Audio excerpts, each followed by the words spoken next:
I used to be a journalist, and I was walking through the hills of Nepal when I came across rows of villages which didn't have girls from the age of 15 to 45. This was about 20 years ago. And I was really surprised because these were villages which were far away from the road, and the women also had to walk 2 hours to fetch water. So, where were all the girls? I began to ask all the villagers, the men who were sitting by the tea shops, the men who were gambling, the men who were walking around, that where are the women and girls? And each time I asked, a man looked down. He would look sheepish, some would giggle, some would get angry. And one of them answered. He said, "Don't you know, they all are in Bombay." And I thought, Bombay, that was 1400 kilometers away, and this village was even 2.5 hours away from the road, where women had to walk for hours to fetch firewood or water. I began to explore what was going on, and to my horror, I found that the slave trade still existed in our midst. There was a whole supply chain of human beings, of girls and women. There was the local village procurer who would go to parents and offer them a job in the cities for their daughters, marriage, sometimes even tell them, your daughter is starving and she'll be prostituted, but she'll have food and a bed. And these fathers would let their daughters go for as little as $50, sometimes 1,500 rupees, 3,000 rupees, 5,000 rupees. And these procurers would then go and take these girls to the cities of Kathmandu and Biratnagar, where they would collect together 4 or 5 girls and hand them over to a set of middlemen. From the middlemen, these middlemen would put these girls into buses and trucks and then take them to the borders of India and Nepal, where there were the corrupt border guards. Wink, wink, nod, nod, the girls were taken across the border, and there were lodge keepers on the other side who would take over the girls from these middlemen, and the lodge keepers would keep these girls in these shabby lodges in small rooms with iron bars on the windows, where the girls were starved, beaten, told there was no way they could go back home, till their spirits were completely subjugated. And then they were handed over to another set of transporters who would put them in trains and buses and then take them to the brothels of Bombay, Calcutta, Delhi, where there would be pimps who would negotiate the price of these girls who were no more than 9, 10, 11 or 12, based on the skin color of the girl, based on the size of her breasts, based on her beauty, her age, whether she was a virgin or not. And they would pay these transporters, again, a little bit more, $100. So if the transporter had paid a $50 originally to the father, he would make only about $30 more for this girl. And then these girls were handed over to the pimps, who would hand them over to the brothel managers. And the brothel managers would keep these girls locked up in the brothels of Kamtipura, Sonagachi for 5 years. 4x4 rooms with iron bars on the window, where the girls were trotted out for 8 to 10 customers a night to be raped. And each customer would pay about 200 rupees, 300 rupees for the girl, sometimes just a few cents, after she was used up repeatedly. When the girls were virgins and their vaginas were tight and they were 9 or 10 years old, sometimes ice would be used to break these girls in. And I have met girls who were inside the brothels, who were like a kilometer away from Chowpatty, the beach in Bombay, but they had never seen the sea. And these girls were kept and used and recycled for 5 years, till they had no way of knowing where they came from. They forgot who they were, they forgot who their village was, who their parents were. All they knew was this was the life. And there they were forced to have children, so that their affection for their children would keep them in the brothels and they would not run away. They were seasoned inside the brothels, where they were told to call the brothel managers mamas and the pimp papa. And they were told that they were devalued because they had been sexually used and nobody would take them back home. They forgot that they even forgot that they had the possibility of trying to run away. And this is what I found when I was just asked the question, where are the girls? I ended up making a documentary on this because I was so outraged. As a journalist, I'd covered war, I'd covered famine, I'd covered hunger, I'd covered conflict. But I had never seen this level of exploitation of one human being by another human being. And I was really angry, as a woman, as a citizen of India, as a citizen of the world, that this kind of slave trade still existed in our midst, and I wanted to do something about it. So I made a documentary. It took me 18 months to make the documentary because I did not want to use any power structure to get inside the lives of the women, inside the villages where these girls were being taken away, seduced, tricked, forced, coerced, kidnapped, all kinds of things. And so when I tried to go into the villages in Nepal, there were the police who were in cahoots with the traffickers, some of whom were connected to the monarchy at that time. And we were not allowed to enter the villages. We tried to hire a helicopter to go into the villages. A helicopter would be refused permission to fly in there. But of course, as a persistent journalist, I still snuck in, and we still got some footage. The same thing happened in Bombay, where the pimps, the traffickers, the brothel managers tried to stop us. Somebody pulled out a knife on me inside the brothel and said that, why are you here? You cannot film this. But the reason I was able to make the documentary was that the women in prostitution had by then become friends with me, and they wanted to tell their story. They surrounded me, and they told this man that it is our story, and we want her to tell it. And we don't want what happened to us to happen to our daughters. We want a voice, and finally we think we are going to have this voice. And this was the result of endless conversations. There was a little tea store in Kamtipura in Falkland Street in Bombay where I used to sit waiting to find a contact inside the brothel. A woman who was a little bit older, who was not being controlled by the prostitution system and the pimp and the brothel manager as much as the younger girls. And sure enough, there were some women like that who began to talk to me and say, why are you here? And I would say, I'm a documentary filmmaker, I'm a journalist, I'm a woman, I'm outraged by what's happening to you, I want to tell your story. And they would say, why do you want to tell the story? I said, because storytelling can bring about change. And they would say, but why do you think that change is possible? And what change can do for us? And I said, the change can only make it better because you're in such a bad situation. And for all women, we have to help each other because we need change in all our lives. From the woman in the upper class family who is sometimes married off against her wishes, who has to please her husband and dumb down even after doing a fantastic college education, to the girl who's prostituted because her father says that I cannot afford a dowry for you. We have different structures of power and oppression which play out in our lives. So I said, as a woman who has education, as a woman who has a salary, I want to help the women who don't have a salary, who don't have an education, because we all have different levels of absence of choices in our life. And the women understood that, and they wanted to tell the story. So very bravely, 22 women in prostitution helped me make the documentary. I ended up winning an Emmy for the documentary for outstanding investigative journalism, but it was a life-changing experience for me because I had spent so much time talking to the women, making eye contact with them, that I began to feel journalism was irrelevant. I wanted to do more. So I gave up journalism, and with the 22 women in prostitution who had helped me make the documentary, I started Apne Aap Women Worldwide. Apne Aap, of course, means self-empowerment. And the reason we decided to call our organization Apne Aap was we believe that we can help ourselves by helping each other. And so we decided to form a small collective.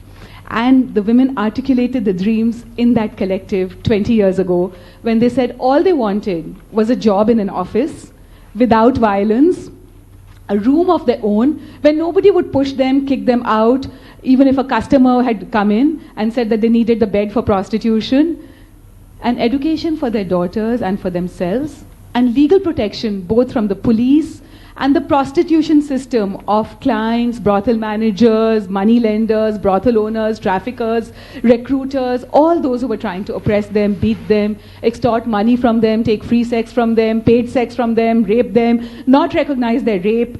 And they said that is all they wanted. So with those dreams, we formed Apne Aap. And today, Apne Aap has reached out to more than 10,000 women. We have actually formed 150 such groups as the first one in Bombay. And women are organizing in these small groups of 10 to change their own lives, their daughters' lives, and also to change their communities and the communities in the states that they live in, the states in the country that they live in. And through the debate and the dialogue that they're launching, they're trying to change the world to understand that prostitution is a system which is based both on supply and demand. The supply is of girls and women who have absence of choices, who are not educated just like their brothers. They are pulled out of school to help at home, who are not given enough food as much as their brothers but asked to eat last. So they are malnourished and anemic, who sometimes are married off early because the father says that, later I will not be able to find a dowry for you. If not married, put into prostitution because he cannot afford a dowry, and he says, at least let me get her out of the house. And so they are raped in any which way. And then When they're stuck in prostitution, then they're chewed up and spit out of the brothel system and pushed onto the sidewalks as beggars, where they slowly die. And this was what I saw as absence of choices. And these were women who were from poor families, who were low caste, who were from the slums of urban India and small villages in rural India, who were from castes which were groomed into prostitution, like the Nat community where I organized in Bihar, who had been named a criminal tribe by the British just because the community refused to become daily wage workers, refused to settle down in one place because they were nomads, and refused and resisted the British in many other ways. And so the British decided that because they were not listening to them, let's call them a criminal tribe. India became independent. We removed the label of criminal tribes from such communities, but the branding and the stigma remained. And we began to call them habitual offenders. Until today, the men from this community are not given jobs because people say they will be thieves. And the women in the community are forced into prostitution and forced to put their daughters into prostitution intergenerationally. And when we started working in Bihar among such a community, the district magistrate in this community said, oh, nothing can change in this community. They are bad people. There's no point trying to start a school or a community center there. But we did, against all odds. And today that community center has become a symbol of hope. In the red light area where that community was segregated away to in the village of Forbesganj in Bihar, there were 72 home-based brothels. Today there are only 15 home-based brothels. And there are many homes there which have stuck a sign outside their home saying, we are not interested in prostitution, we are not a brothel, don't come to buy us. And the women have organized in groups of 10. They're accessing livelihoods, interloaning with each other, and starting small businesses from tea stores to grocery stores. And they're changing their own lives and the lives of the community. But the one thing which also we realized was that while prostitution is a system which is based on supply, it's also a system which is based on demand. And the demand is formed of those who buy sex and those who make a profit of the sex. So one is the buyer of prostituted sex, the client or the John, and the other is the person who's making a profit of it, the money lender, the landlord, the brothel manager, the pimp, the recruiter, the transporter, or the whole chain, all of them making a money of the girls who they can prey upon in the different villages and slums of India. And we began to hold conferences with the women who we were organizing to have more choices. And the women told me that, Didi, as long as a customer is there, as long as there is a customer, we will never be able to close down the prostitution system because there are enough poor people for the traffickers to prey upon. We start organizing in one village, they will go to another village. There are castes, Didi, who are being made sexually available to upper caste gangs because they are told this is their destiny. So we need to go after the buyers. And that is why Apne Aap Women Worldwide decided to work with the government to change the law on trafficking, an outmoded British law which had no punishments for the buyers, light punishments for the traffickers, the brothel owners, and punishments for the women so that they would not be out on the street soliciting in a public place. We decided this has to change. The victim should not be punished. It should be the perpetrator who's punished. After all, rape is the rapist's fault, not the woman's fault. So then we decided to start campaigning, and we launched a campaign called Cool Men Don't Buy Sex, in which we've started a dialogue with men because we believe that it is an insult to most men when we say that men will be men and they will buy sex. Most men don't buy sex. And we want those men to come forward and join our campaign, which says, Cool Men Don't Buy Sex. Go online to our website, apneaap.org, to also sign this petition, which we will give to the President of India to change the law, where women are not arrested because they are there because of absence of choices. And those who are using them, profiting off them, selling their bodies, raping them are punished severely. And this is why I'm standing before you today, is to appeal to you and all those who listen to this talk online that support us to change the law and also to change the behavior of men who buy sex, because it's only very few men who are buying sex. It's not the majority who are buying sex. The 3 million women and girls who are trapped in the brothels of India today are not being bought by 3 million men. They are being bought perhaps by 30,000 men who are addicted to sexual domination but who are repeatedly buying these women and girls. They're not buying sex, they're buying sexual exploitation. And that is why Apne Aap Women Worldwide, my organization, which is a feminist organization, has launched this campaign. We are also organizing girls who are at risk to combating sex trafficking into groups of 10, because we believe, of course, that while we want to change the law, we want to make sure girls don't get put in harm's way and more girls don't end up in prostitution. So what we are doing is forming Kishori Mandals, which is girls groups in different villages, in different slums, so that these girls can resist the traffickers who are out to prey upon them. They have a little bit of political knowledge, a little bit of legal information, but also they're getting an education. We teach them karate so that they can defend themselves and defend their sisters who are trying to escape the seduction or the coercion of the traffickers, very often their relatives. And one girl who was there learned perhaps from another lawyer who came in solidarity to visit our village that why she was learning karate and why did karate change her life. And she said, Didi, I learned that self-defense means I have a self worth defending.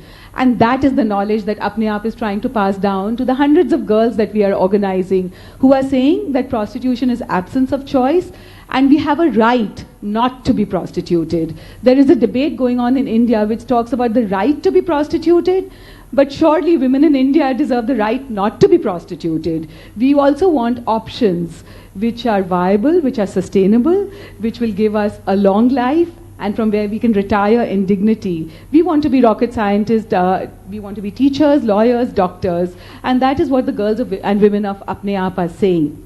It's been a long journey. It's taken 20 years for us to even try to get our voices into the public domain. We are still trying to convince the government of India to change the law, and this is one of the most invisible issues that the government of India has not tackled as yet. And I sometimes feel that if 3 million men were being raped, then every night, 10 times a night, then would the law not change faster? Is it because this affects women that the law hasn't changed as yet? Is it because it affects low-caste women that the law hasn't changed as yet? Is it because it affects low-caste poor women and girls that the law hasn't changed as yet? And that is my question to all of society and to all of you. An appeal and a question.